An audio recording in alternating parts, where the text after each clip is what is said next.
Haji Abdul Rasool Sayyaf is one of the veterans of that campaign. Years later, he also resisted the advancing forces of Taliban in his province of Paghman, a 2-hour drive from Kabul. For Sayyaf, the war against the Soviet Red Army and the war against the Taliban were both a jihad. To attack on innocent people, to do aggression on others, innocent nations and people, this is not jihad, this is war.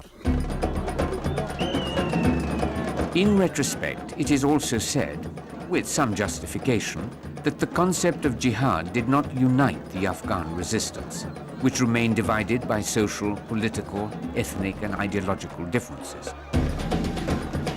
Although the resistance groups all considered themselves mujahideen, they did not cooperate effectively and often fought each other rather than the Soviets. And after the Soviet withdrawal, they continued to fight each other. But the Afghan cause did attract considerable support from the rest of the Islamic world. Apart from the Afghan mujahideen, there were thousands of young Muslims from across the world who journeyed to Afghanistan to participate in this holy war. Some from as far away as Indonesia. Habib Abdul Rahman bin Ismail does not look like a typical jihadi as he sits in the veranda of his house in Parung, about 100 kilometers away from Jakarta. Habib was born into a relatively affluent family and grew up to enjoy Western music and European cars. I'm not rich like Osama bin Laden, but it's good enough. I have a Mercedes-Benz, I have a good life. Many kind of music I like, Rolling Stones, The Beatles, and I still remember that song. I like Elvis Presley, I like John Travolta. But Habib's Travolta days were numbered. His formative student years coincided with international events that began to have an effect on the young man.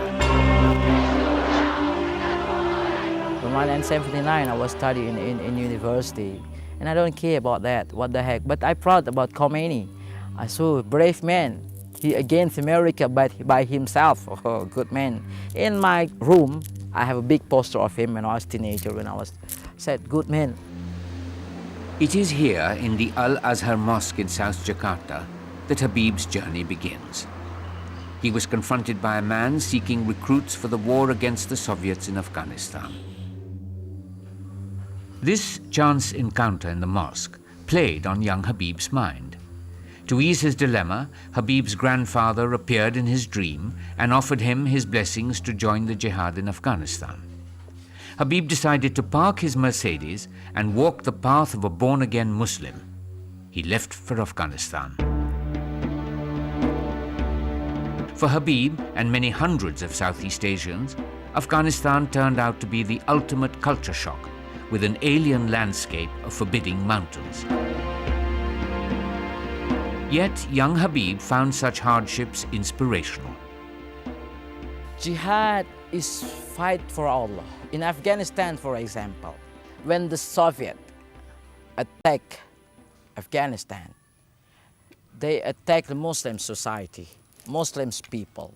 So we must jihad for protect our right. It's jihad.